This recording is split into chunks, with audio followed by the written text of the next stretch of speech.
Di dalam pelaksanaan pendidikan karakter khususnya di sekolah, itu ada beberapa pokok perhatian di dalam kita itu memikirkan lebih serius tentang pelaksanaan pendidikan karakter. Definisi penguatan pendidikan karakter berdasarkan Perpres nomor 87 tahun 2017, yaitu gerakan pendidikan di bawah tanggung jawab satuan pendidikan untuk memperkuat karakter peserta didik melalui harmonisasi olah hati, olah rasa, olah pikir, dan olahraga dengan pelibatan dan kerjasama antara satuan pendidikan, keluarga, dan masyarakat sebagai bagian dari gerakan nasional revolusi mental. Pokok perhatian yang pertama untuk pendidikan karakter di sekolah itu adalah pertanyaan mengenai manajemen waktu dan prioritas. Ya, bagaimana kita itu mengatur waktu ya tentang pendidikan karakter. Kalau kita sudah mengajarkan sekian banyak mata pelajaran yang penting yang harus dipelajari oleh anak-anak. Misalnya kita itu harus mengajarkan mengenai IPA pada anak-anak. Itu kan big chunk, ya kan? Itu adalah suatu porsi yang besar.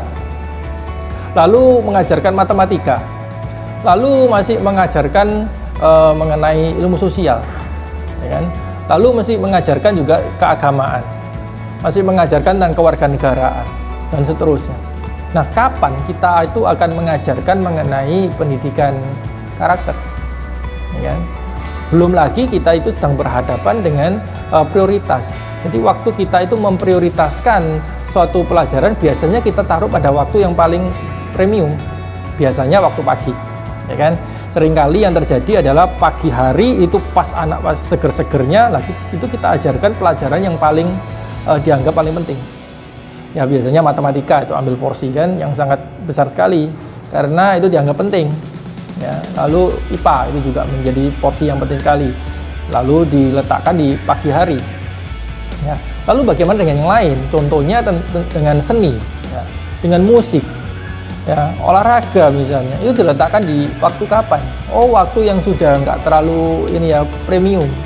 Ya, waktu anak sudah lumayan capek, entah itu jam 1 siang setelah makan siang itu bisa diletakkan seperti itu. Nah, pertanyaannya pendidikan karakter mau diletakkan di mana? Ya, ini adalah manajemen mengenai waktu dan prioritas untuk pendidikan karakter di sekolah. Maksud dan tujuan penguatan pendidikan karakter pertama, membangun dan membekali peserta didik sebagai generasi emas Indonesia tahun 2045 dengan jiwa Pancasila. Yang kedua, mengembangkan platform pendidikan nasional yang meletakkan pendidikan karakter sebagai jiwa utama dalam menyelenggarakan pendidikan. Dan yang ketiga, merevitalisasi dan memperkuat potensi dan kompetensi pendidik, tenaga kependidikan, peserta didik, masyarakat, dan lingkungan keluarga dalam mengimplementasikan penguatan pendidikan karakter. Terus yang kedua, siapa yang menjadi model? Karena pendidikan karakter nggak bisa nggak ada model. Ya. Harus ada modelnya, harus ada teladannya. Nah di sekolah itu siapa yang menjadi teladannya? Yang menjadi modelnya untuk karakter-karakter yang tertentu. Ya.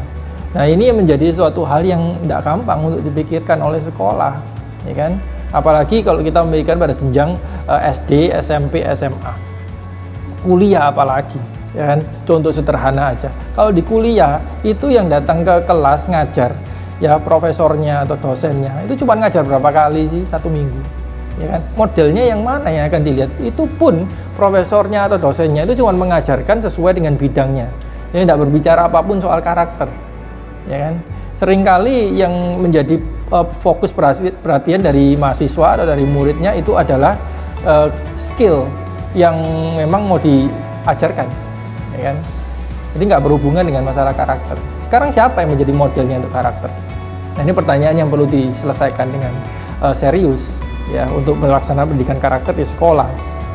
Penguatan pendidikan karakter dilaksanakan dengan menerapkan nilai-nilai Pancasila dalam pendidikan karakter, terutama meliputi nilai-nilai religius, jujur, toleran, disiplin, bekerja keras, kreatif, mandiri, demokratis, rasa ingin tahu, semangat kebangsaan, cinta tanah air, menghargai prestasi, komunikatif, cinta damai, gemar membaca, peduli lingkungan, peduli sosial, dan bertanggung jawab. Terus yang berikutnya adalah bagaimana kita bisa memberikan penilaian yang benar, ya, penilaian yang baik. Ini harus ada agreement ya di sekolah itu. Kalau kita mau memberikan nilai A misalnya, A itu artinya apa sih? Oh, anak itu sudah bisa memiliki karakter yang baik. Oke, itu general ini kan ya, rule-nya. Tapi yang dimaksudkan baik itu harus definisikan. Baik itu apa? Ya, misalnya secara konkretnya, oh anak ini setiap ketemu dengan guru dia selalu menyapa. Setiap kali ketemu dengan orang lain dia selalu ramah. Nah, apakah itu menunjukkan karakter yang baik? Nah, bagaimana kita menilai hal itu? Ya, misalnya, oh setiap ketika dia itu bertemu dengan orang 10 kali, 9 kali dia ramah. Nah, itu berarti karakternya dia baik. Maka ini adalah suatu hal yang kita bisa pikirkan dengan lebih serius, tapi bisa di-challenge juga. Misalnya orang bertanya, nah kalau dia cuma 8 kali dari 10 kali ketemu orang, oh iya itu masih baik. Kalau cuma 7 kali, ya itu ya masih baik lah. Kalau cuma 6 kali, ya kurang baik lah. Kalau 5 kali, kurang baik. Nah, perbedaan antara 7 dan 6 itu kan tipis, cuma beda 1. Kenapa yang satu nilainya baik, yang satu nilainya kurang baik? Terus lagi turun misalnya, kalau cuma 4 kali, oh itu tidak baik. Tadi yang 5 kurang baik, kenapa kok yang 4 jadi tidak baik? Ini perbedaannya luar biasa besar. Apalagi kalau sampai itu dilaporkan di rapor, kalau ditulis, ya kan, bahwa karakter kita itu kurang baik atau karakternya itu tidak baik. Apakah itu akan memberikan suatu dorongan atau encouragement untuk anak itu bersikap yang baik? Misalnya seperti ini harus dengan serius loh dipikirkan. Ini bukan sesuatu hal yang dengan gampang kita bisa anggap remeh, ya kan? Pengembangan nilai-nilai karakter terdiri atas olah hati atau etika, olah pikir atau literasi, olah raga atau kinestetik, dan olah rasa atau estetis. Di mana nilai utama yang diharapkan adalah memiliki karakter religiositas, nasionalisme, kemandirian, gotong royong, dan integritas. Nah, yang terakhir ini adalah berurusan dengan metode. Ya. Waktu kita mau mengajarkan pendidikan karakter, metodenya apa? Metodenya itu adalah kuliah. Jadi ada guru yang ngomong tentang karakter yang baik itu adalah ketika kita itu lihat orang miskin, kita memberikan makanan. Karakter yang baik itu adalah ketika kita bertemu dengan orang lain, maka kita itu bersikap ramah.